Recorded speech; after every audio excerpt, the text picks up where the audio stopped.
નમસ્તે વિદ્યાર્થી મિત્રો, જય ગુરુદેવ.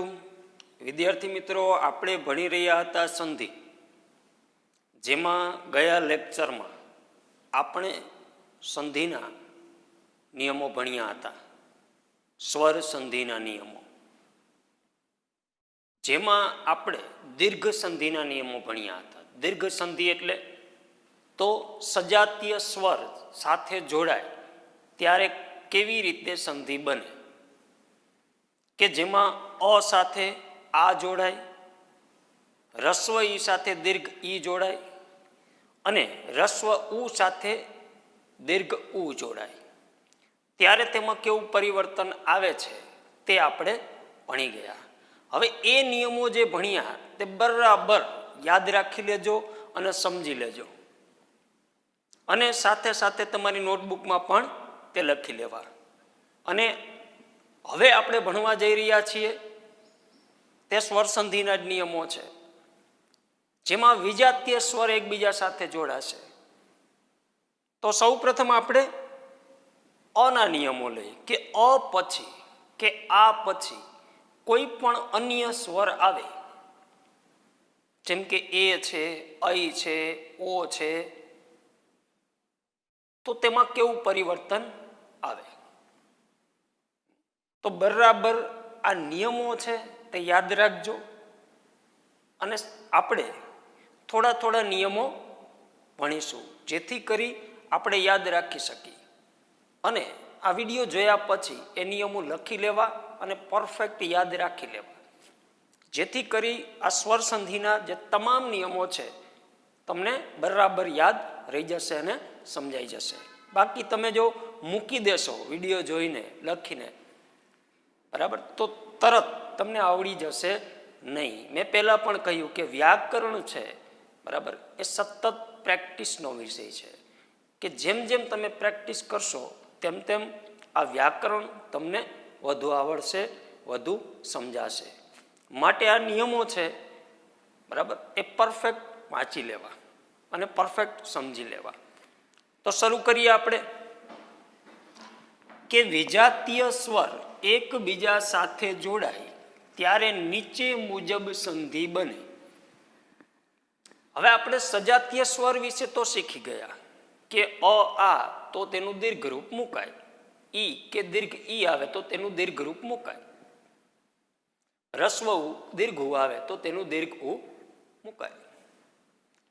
તો હવે અહીં વિજાતીય સ્વર આવશે, તો સૌ પ્રથમ આપણે અ અને આના નિયમો જોઈએ, કે અ કે આ પછી કોઈ અન્ય સ્વર આવે છે તો તેમાં કેવું પરિવર્તન આવે છે. તો જોઈએ કે અ અથવા આ એટલે કે પહેલું પદ છે એની અંતે અ અથવા આ સ્વર હોય, વધતા રસ્વ ઈ કે દીર્ઘ ઈ. બીજા પદની શરૂઆતમાં ઈ હોય તો તેનો એ થાય. પરિવર્તન શું આવશે? એ. તો તેના ઉદાહરણો જોઈએ. પહેલું ઉદાહરણ છે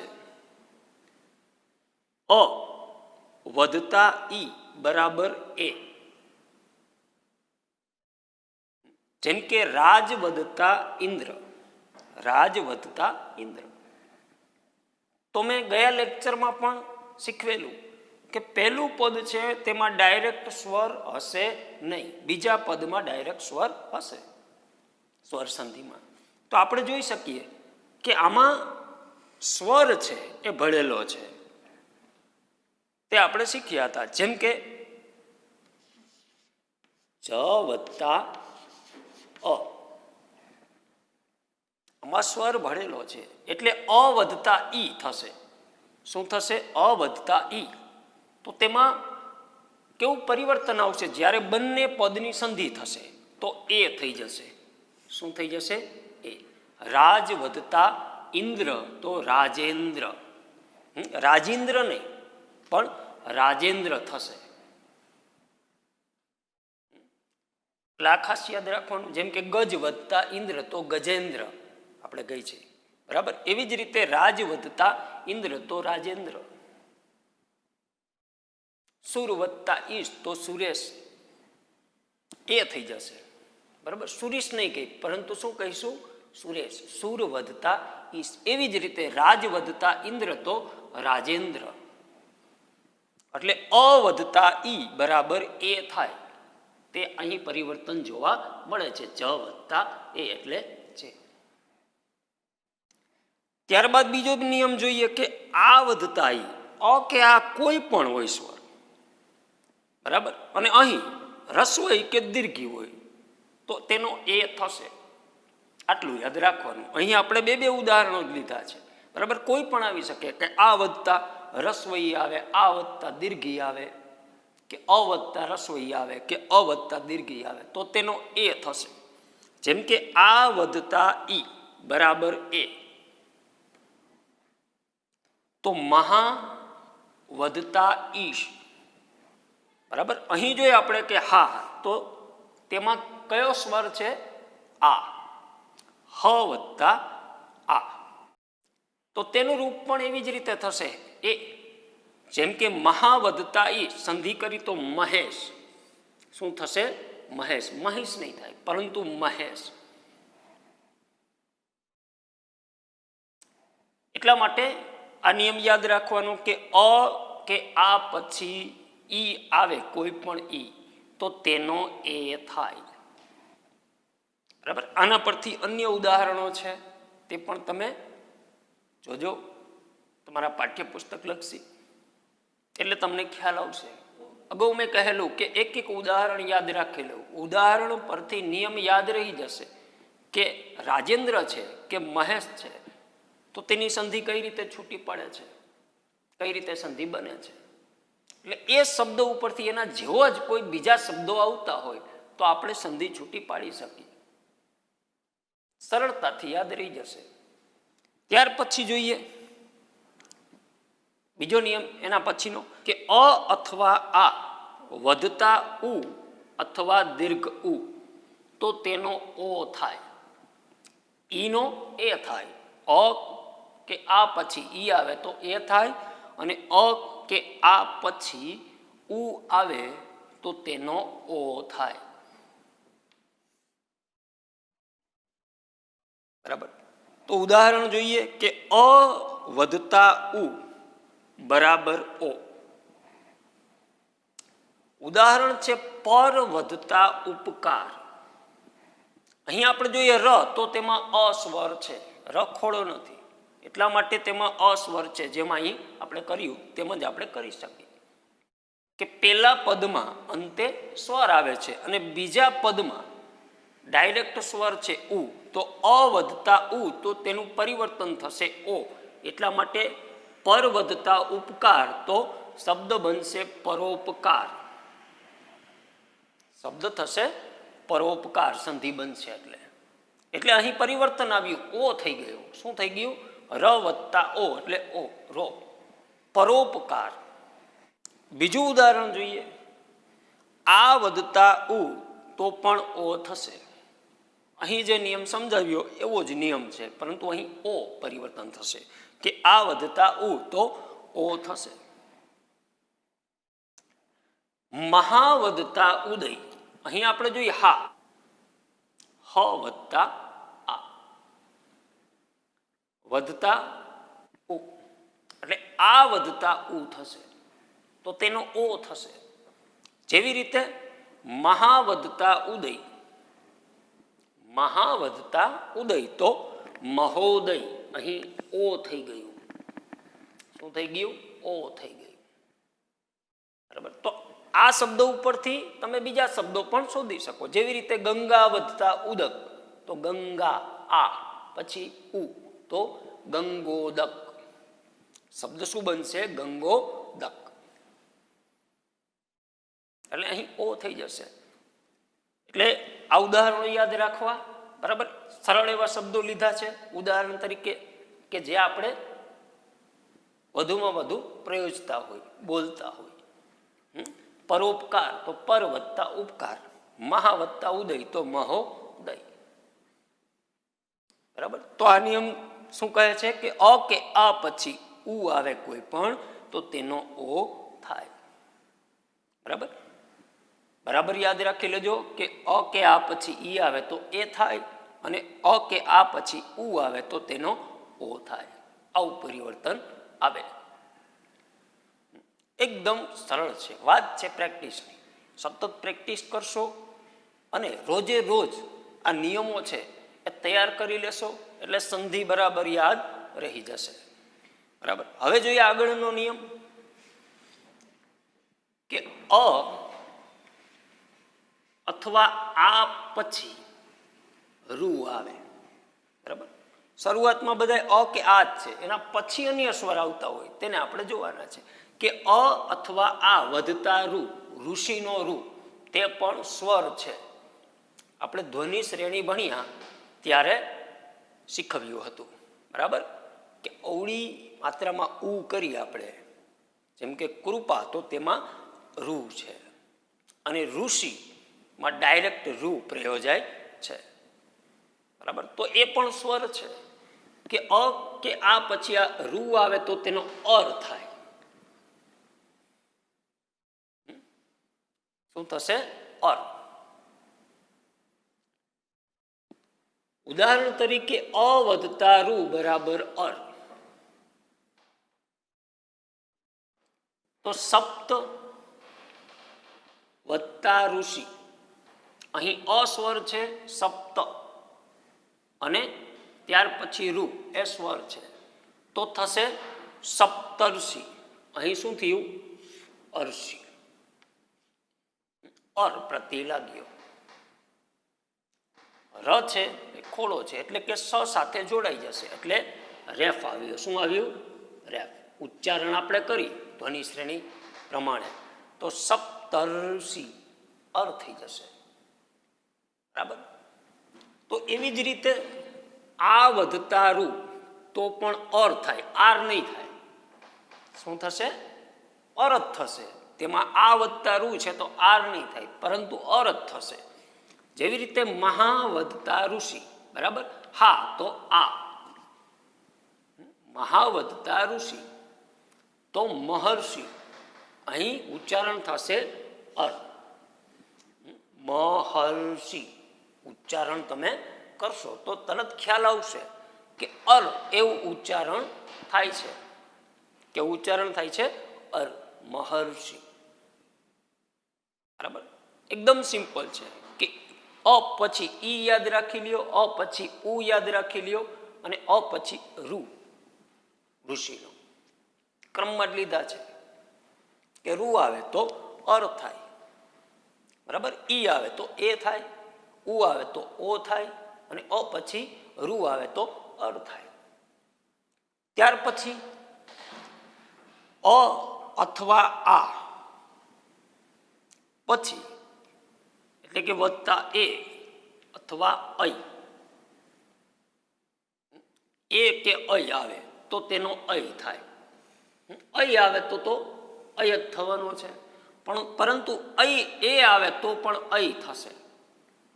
સંધિ થાય ત્યારે પરિવર્તન કેવું આવશે? ઐ. તો જોઈએ કે અ વધતા એ બરાબર ઐ. અ વધતા એ બરાબર ઐ. તો હિત, અહીં સ્વર છે અ, ત વત્તા અ, એટલે અ સ્વર છે અને અહીં સ્વર છે એ, તો તેનો ઐ થઈ જશે. બરાબર, હિતેશી નહીં પરંતુ હિતૈષી. શબ્દ શું થશે? હિતૈષી. અહીંયા ઐ થઈ ગયું. ત વધતા ઐ. ધ્વનિ છૂટા પાડી તો ત વધતા ઐ થઈ જશે. એટલા માટે અ વધતા એ તો ઐ થશે. બરાબર. ત્યાર પછી જોઈએ કે આ વધતા એ, અ વધતા એ કે અહીં આવે કે આ વધતા એ કે અહીં આવે તો અહીં થશે. બરાબર. અહીં આવે તો અહીં જ રહેવાનું છે. બરાબર. એટલે યાદ રાખવાનું કે આ વધતા એ બરાબર અહીં. આ હોય તો પણ અહીં જ થાય, અ હોય તો પણ અહીં જ થાય. અ પછી કે આ પછી આવે એ કે અહીં તો અહીં થાય. જોઈએ સદા, તો અહીં સ્વર છે આ. બરાબર. દ વધતા આ એટલે દા. અને અહીં સ્વર છે એ. બંને સ્વર જોડાયા જેના લીધે અહીં થશે. સદા વધતા એવું તો સદૈવ. શું થશે? સદૈવ. દે નહીં પણ દૈવ. અહીં જોડાશે. દ વધતા અહીં એટલે સદૈવ. આમ યાદ રાખવાનું કે અ કે આ પછી એક કે અહીં આવે તો અહીં થાય. ત્યાર પછી અ અથવા આ વધતા ઓ અથવા ઔ બધા સ્વર આવી ગયા એક પછી. અ કે આ પછી બધા સ્વર આવી ગયા. ક્રમમાં યાદ રાખો એટલે ખ્યાલ આવી જશે કે અ અથવા આ વધતા ઓ કે ઔ આવે તો તેનો ઔ થાય. શું થશે? ઔ. ધ્યાનમાં લેવાનું કે ઔ થાય. બરાબર. અ કે આ પછી એ કે અહીં આવે તો અહીં છેલ્લું રૂપ મૂકવાનું. અને આમાં પણ એવી જ રીતે અ કે આ પછી ઓ કે ઔ આવે તો તેનું છેલ્લું રૂપ મૂકવાનું. ઔ. ઔ આવશે. ઉદાહરણ તરીકે અ વધતા ઓ બરાબર ઔ. અ વધતા ઓ બરાબર ઔ. તો જોઈએ ગુણ વધતા ઓઘ. ઓઘ એટલે ભંડાર થાય. ઓઘનો મતલબ થાય ભંડાર. ગુણ વધતા ઓઘ. તો અહીં હણ, તો હણ વધતા અ. સ્વર કયો છે? અ છે. અહીં સ્વર છે ઓ, ડાયરેક્ટ સ્વર છે. તો અ વધતા ઓ તો ઔ થશે. તો અહીં પરિવર્તન આવશે ગુણૌઘ. કેવું પરિવર્તન આવશે? ગુણૌઘ. ગુણૌઘ એટલે ગુણોનો ભંડાર, ગુણોનો સમૂહ. અર્થ એ થાય. બરાબર. એટલે ગુણૌઘ થશે. અ વધતા ઓ એટલે ઔ થઈ જશે. પરિવર્તન આવ્યું હણો. મેં ગયા લેક્ચરમાં કહ્યું હતું કે આ ઓ છે એ હણો સાથે ભળી જાય. હણો સાથે ભળી જાય. બરાબર. આની જગ્યાએ ઔ થઈ જાય એટલે હણો થઈ જાય. ગુણૌઘ. ત્યાર પછી જોઈએ બીજું ઉદાહરણ કે આ વધતા ઔ બરાબર ઔ. જો ઔ આવે તો પણ ઔ જ થાય. બરાબર. જેમ કે મહા વધતા ઔષધિ. મહા વધતા ઔષધિ. બરાબર. તો જ્યારે સંધિ કરીએ આપણે તો અહીંયા આ છે. શું છે? હ વધતા આ. અને અહીં છે ઔ. તો મહૌષધિ. પરિવર્તન આટલું થશે કે આ ઔ છે એ હ વ્યંજન છે તેની સાથે ભળી જશે અને હૌ થઈ જશે. હ વધતા ઔ. મહૌષધિ. બરાબર. તો મિત્રો અહીં વિજાતીય સ્વર વિશે વાત કરી આપણે. એમાંય વિજાતીય સ્વરમાં હજી બાકી છે નિયમો કે ઈ પછી અન્ય સ્વર આવે તો તેમાં કેવું પરિવર્તન આવે. બરાબર.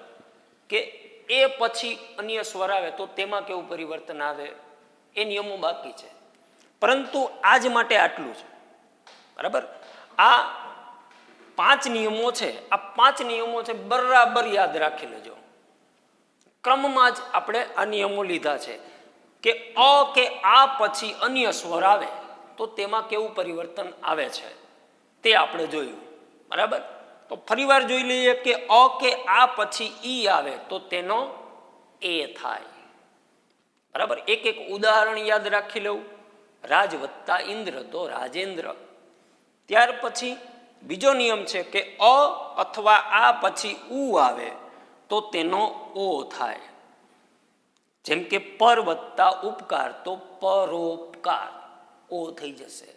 ત્યાર પછી અ કે આ પછી રૂ આવે તો તેનો અર થાય. બરાબર. ઉદાહરણ તરીકે સપ્ત વત્તા ઋષિ તો સપ્તર્ષિ, અર એવું ઉચ્ચારણ થશે. ત્યાર પછી અ કે આ પછી એ કે ઐ આવે તો તેનો ઐ થાય. બરાબર. જેમ કે હિત વત્તા એસી તો હિતૈષી, સદા વત્તા એવું તો સદૈવ, આવું પરિવર્તન આવશે. એટલે આ ઉદાહરણો ખાસ યાદ રાખજો. ત્યાર પછી અ અથવા આ પછી ઓ કે ઔ આવે તો તેનો ઔ થાય. બરાબર. ઉદાહરણ તરીકે ગુણ વત્તા ઔગ તો ગુણૌગ, મહા વત્તા ઔષધિ તો મહૌષધિ. આમ ક્રમમાં યાદ રાખવું. સ્વરના જે ક્રમ આપ્યા છે એવી જ રીતે આપણે લીધા છે કે અ કે આ પછી તેના ક્રમ મુજબ. એટલે મિત્રો આ 5 નિયમો છે, બરાબર યાદ રાખી લેજો, સમજી લેજો અને તમારી નોટબુકમાં લખી લેજો. તો આજ માટે આટલું જ. ફરી મળીશું. અસ્તુ. જય ગુરુદેવ.